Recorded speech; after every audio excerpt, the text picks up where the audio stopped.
নমস্কাৰ জিআৰজি ব্লগলৈ পুনৰবাৰ সকলোকে স্বাগতম জনাইছোঁ। আজি আমি আলোচনা কৰিবলৈ লৈছোঁ মহিলা আৰু শিশু উন্নয়ন মন্ত্ৰালয়ত খালী হোৱা 658টা পদৰ সম্পৰ্কত।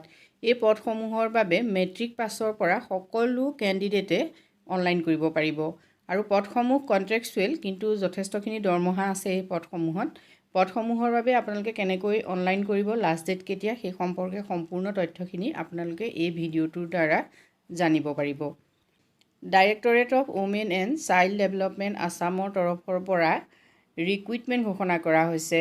দুটা কেটেগৰীত ৰিক্ৰুইটমেণ্টসমূহ ঘোষণা কৰা হৈছে। প্ৰথমটো হ'ল শক্তি সাধনৰ আণ্ডাৰত আছে 315টা পদ আৰু ওৱান ষ্টপ চেণ্টাৰৰ অধীনত আছে 343টা পদ।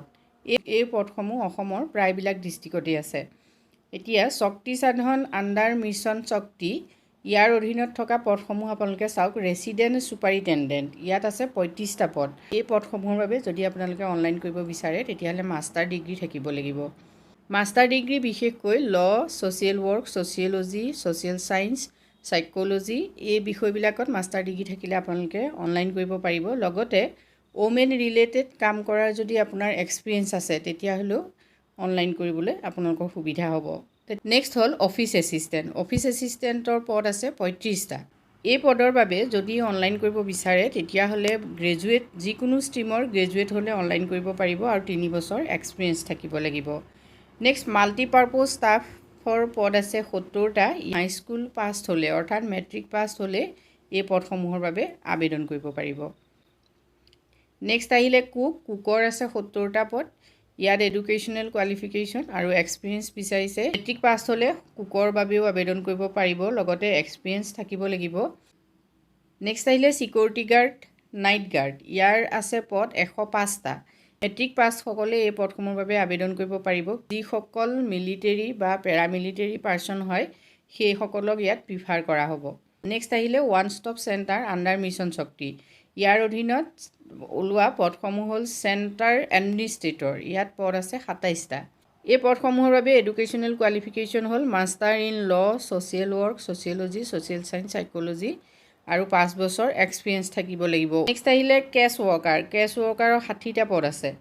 যদি এই পদসমূহৰ বাবে আবেদন কৰিব বিচাৰে তেতিয়াহ'লে এডুকেশ্যনেল কোৱালিফিকেশ্যন হ'ল bachelor in law', social work, sociology, social science, psychology etcetera আৰু 3 বছৰ ইয়াত এক্সপিৰিয়েঞ্চ থাকিব লাগিব। নেক্সট আহিলে কাউন্সিলৰৰ পদ আছে 35টা। এই পদসমূহৰ বাবে যদি অনলাইন কৰিব বিচাৰে তেতিয়াহ'লে আপোনালোকৰ ওমেন হেভিং প্ৰফেশ্যনেল ডিগ্ৰী থাকিব লাগিব। ডিপ্ল'মা ইন চাইক'লজি, চাইকেট্ৰি, নিউৰ' ছায়েন্সৰ ডিগ্ৰী থাকিব লাগিব আৰু 3 বছৰ এক্সপিৰিয়েঞ্চ থাকিব লাগিব। নেক্সট আহিলে অফিচ এছিষ্টেণ্টৰ 28টা পদ। ইয়াত যিকোনো ষ্ট্ৰীমৰ গ্ৰেজুৱেটে অনলাইন কৰিব পাৰিব, কিন্তু কম্পিউটাৰৰ ডিপ্ল'মা থাকিব লাগিব। নেক্সট আহিলে মাল্টিপাৰ্পজ ষ্টাফ কুক, ইয়াত আছে 94টা পদ। এই পদসমূহৰ বাবে যিকোনো মহিলাই অনলাইন কৰিব পাৰিব। নেক্সট আহিলে ছিকিউৰিটি গাৰ্ড, নাইট আৰু নাইট গাৰ্ডৰ পদ আছে 99টা। সমূহৰ বাবেও মেট্ৰিক পাছ সকলেও আবেদন কৰিব পাৰিব, মেট্ৰিক পাছ নকৰা সকলেও আবেদন কৰিব পাৰিব। ইয়াত বিশেষকৈ ৰিটায়াৰ্ড মিলিটাৰী পাৰ্চন বা পেৰামিলিটাৰী পাৰ্চনক বিশেষ অগ্ৰাধিকাৰ দিয়া হ'ব। ইয়াৰ কিছুমান পদত কিন্তু মহিলাসকলক বিশেষভাৱে গুৰুত্ব দিয়া হ'ব।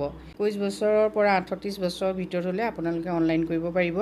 কেটেগৰী ৱাইজ এজ ৰিলেক্সেশ্যন চাই লওক। SC বাবে থাকিব 5 বছৰ, STP, STHৰ বাবে থাকিব 5 বছৰ। এতিয়া অনলাইন কৰিবৰ বাবে আপোনালোকক কি লাগিব চাই লওক। প্ৰথমতে আপোনালোকে ৱেব পৰ্টেলত যাব, যিটো ৱেব পৰ্টেলৰ লিংক এই ডেছক্ৰিপশ্যন বক্সত দিয়া থাকিব। তাৰপিছত আপোনালোকক দৰকাৰী পাছপোৰ্ট চাইজ ফটোগ্ৰাফ লাগিব, ছিগনেচাৰ লাগিব আৰু অন্যান্য যিখিনি ডকুমেণ্টছ আছে তাৰ প্ৰিণ্ট আপোনালোকে দিব লাগিব। ইম্পৰ্টেণ্ট ডেটছখিনি আপোনালোকে চাওক। শক্তি সাধন আণ্ডাৰ মিছন শক্তিৰ অধীনত ইতিমধ্যে অনলাইন হৈ আছে 27 ফেব্ৰুৱাৰীৰ পৰা আৰু লাষ্ট ডেট হ'ব 18 মাৰ্চ 2024।